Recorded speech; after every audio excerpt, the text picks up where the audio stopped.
이번에는 볼록의 정의, 그리고 그와 필요충분 관계인 다른 표현들을 살펴본 후에 민코프스키 부등식을 얀센 부등식으로부터 유도해 보겠습니다.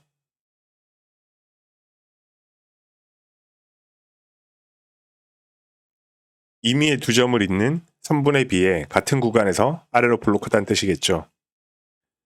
노파심에 임의라는 수식어를 강조해 두었습니다. 우측 그림에서 두 점을 잇는 구간에서 선분보다 함수가 아래에 있습니다.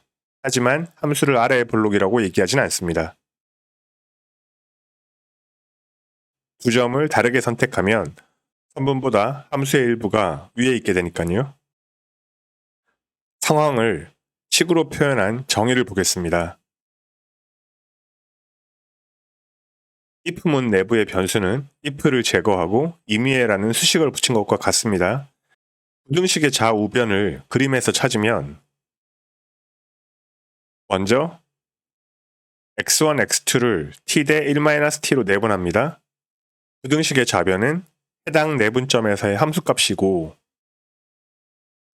우변은 선분의 y좌표입니다. 선분을 매개화해 보면 t가 0일 때 x1, 파이 x1, t가 1일 때 x2, 파이 x2가 되도록 1차식을 성립시키면 됩니다. x의 제곱이 아래로 볼록이라는 사실을 정의로부터 확인해 보죠. 좌변, 우변, 두 점의 함수값의 내분. 우변에서 좌변을 빼서 0보다 크거나 같음을 확인할 수 있습니다. x의 제곱처럼 쉬운 함수에서도 이 정도 작업량이 필요하다면 복잡한 함수에서는 정의를 이용해서 볼록임을 보이는 게 굉장히 힘들 거란 사실을 알 수 있습니다.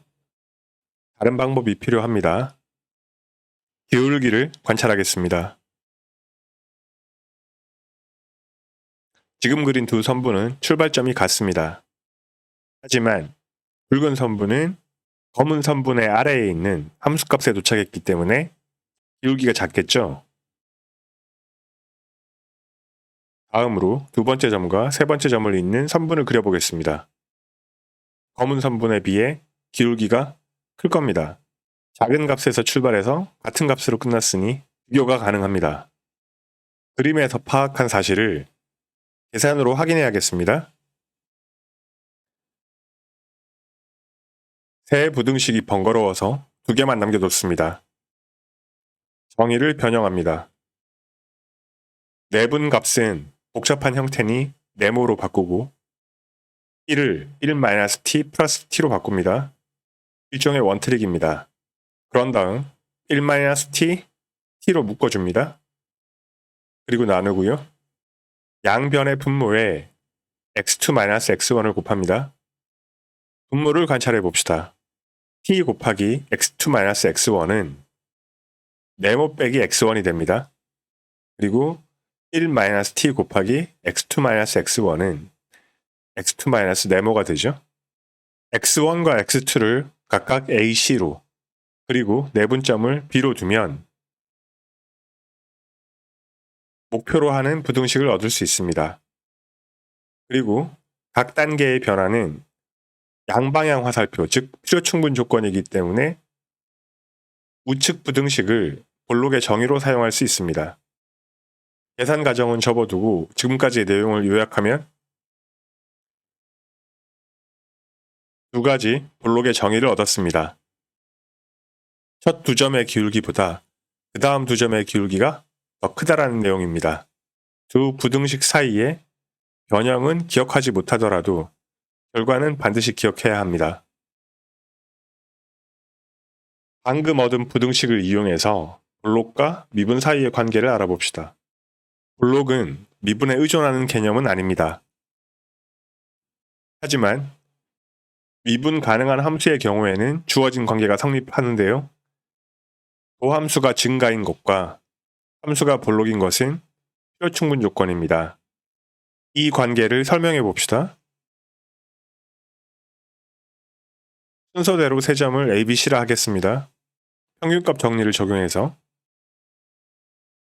AB의 기울기를 표현해주는 파이 프라임 에타, BC의 기울기를 표현해주는 파이 프라임 제타를 찾을 수 있습니다.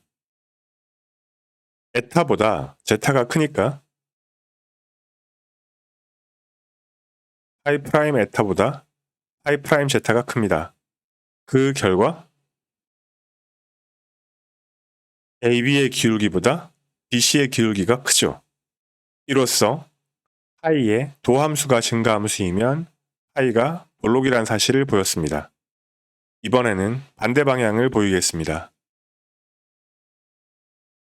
순서대로 4점을 UABV라고 합시다. 3점 UAB에 대한 부등식과 ABV에 대한 부등식을 연결합니다.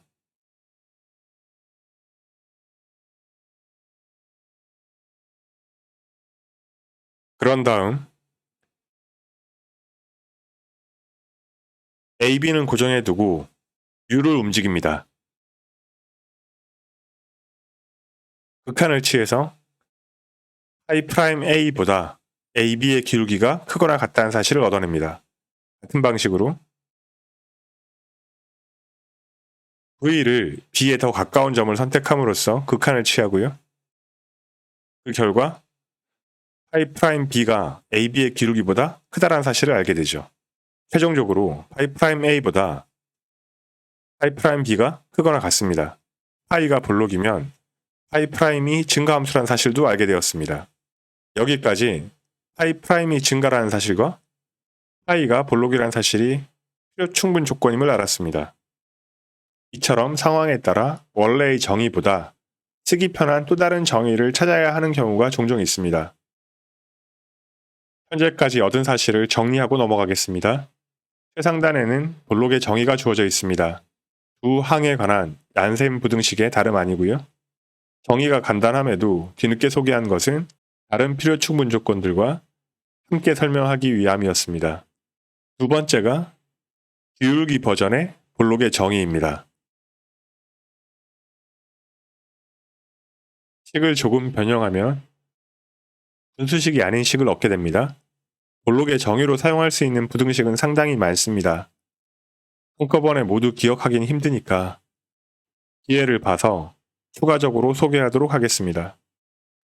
마지막으로 파이가 미분 가능하다란 전제 하에서 파이의 도함수가 증가함수인 것이 파이가 볼록인 것과 필요 충분 관계에 있습니다. 위의 두 부등식으로 볼록인 걸 보이는 건 힘드니까 우린 주로 이걸 사용해 왔죠. 얀센 부등식을 이용해서 민코프스키 부등식을 유도하는 것으로 이번 편을 마치겠습니다.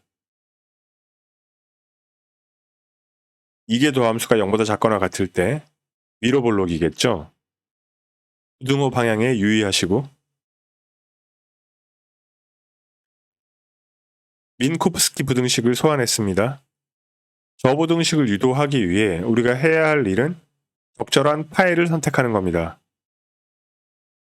x의 p분의 1승 더하기 1 전체의 p승을 파이로 선택하겠습니다. 미분을 해보았는데 현재로서는 도함수가 증가인지 감소인지 알기가 쉽지 않습니다. 한 번 더 미분을 해보죠. 이게 도함수를 구했더니 흠수란 사실을 알게 되었습니다. 파이가 위로 볼록이라는 걸 알게 됐죠. ti를 이렇게 선택합니다. 그런 다음 ai분의 bi의 t승을 xi로 뒀습니다. 얀센 부등식 좌변부터 만들어 보죠. 내분의 함수값입니다. 내분한 값을 x에 대입을 하면 주어진 식을 얻습니다. 우변을 정리하겠습니다.